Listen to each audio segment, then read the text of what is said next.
السلام علیکم، څنګه یاست؟ ښه یاست؟ جوړ یاست؟ تکړه یاست؟ په خیر یاست؟ ښه خو به یاست؟ جوړ یاست؟ نور خو به ښه یاست؟ وخت مو نه در ضایع کوئ، درځئ چې پر سبجیکټ خبرې کوم. سبجیکټ مې د چی سره اخیستی دی؟ هغه د بایو کیمستري سره مې رااخیستی دی. د بایو کیمستري په لغات په دې پلازه سره زه خلاص کړم، بیا به ځو مخ ته. نو بایو چې ده ژوند ته وایي، او کیمستري چې ده هغه کیمیاوي مواد، یعنې کیمیکل یا په جسم کې چې کوم کیمیاوي مواد دي. راځئ چې مخ ته ځو.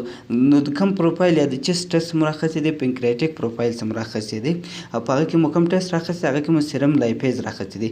د لایپیز test check for elevated levels of the lipase enzyme.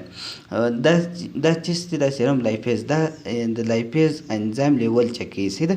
نو لایپیز خپله چیست دی؟ لایپیز چې دی هغه یو انزایم دی. صحیح ده.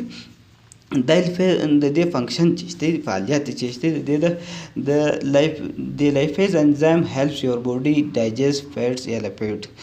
د لایپیز سیسټم کې هغه موږ په جسم کې دغه فیټس چې دی، یعنی دا غوړ چې دی، دا غوړي چې دی، دا کوم لپیډ چې موږ تاسو وایي، په هغه کې په جذبولو او په دغه کې په ازمیا کولو کې دی کومک کوي.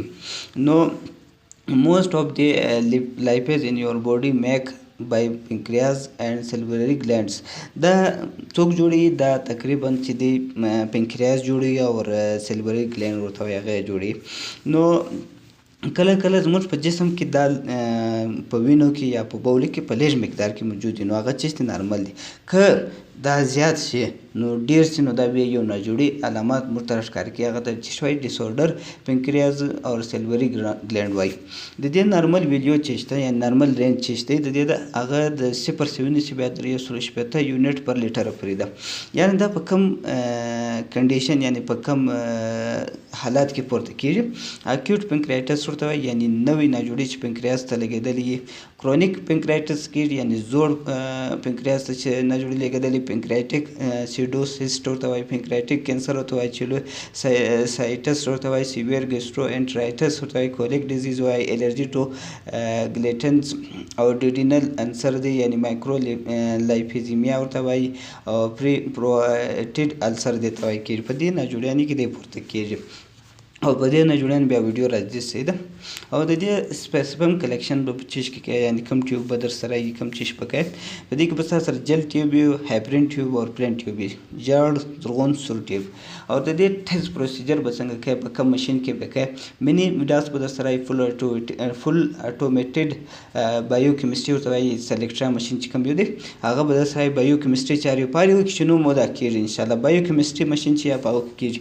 ستاسو سره به نور چیز در سره وي، جسټر به در سره وي، کوم چې اټو میتډ پیپډم دی ته وایي، ګلاس به در سره وي، ټیوب چې کوم ګلاس ټیوب دی، واټر باد به وي، مکس. د دې ریجنټ مکسینګ به څنګه کوي؟ د دې دلته زه اوس لږ په لیکایي کې هم در ښکاره کوم، هلته ټوبانو هم در ښیم. صحیح ده. نو اول وایي به ریجنټ 1 راواخلي 1 ml، 10 مایکرونه به سیرم ور واچوي، بیا به یې پرېږدي د 1 منټه پورې. 1 منټ چې پوره سو په واټر باد کې، نو بیا به یې راوکاږي، بره به بیا 200 به ور واچوي، ریجنټ 2 به ور واچوي. امیډیټلي به د هغه دم به بس ماشین ته ورکوي چې دی ووایي ریزلټ تا ته ښکاره کړي. د دې فکس ټایم دی. صحیح ده. که مو ویډیو خوښ شوي د سره شیر یې کړئ، لایک یې کړئ، نورو ته یې مو واستوئ، او نور کوم چې دی یعنې سپورټ کوئ دا نیو جنریشن ته. نور د خدای په امان، په مخه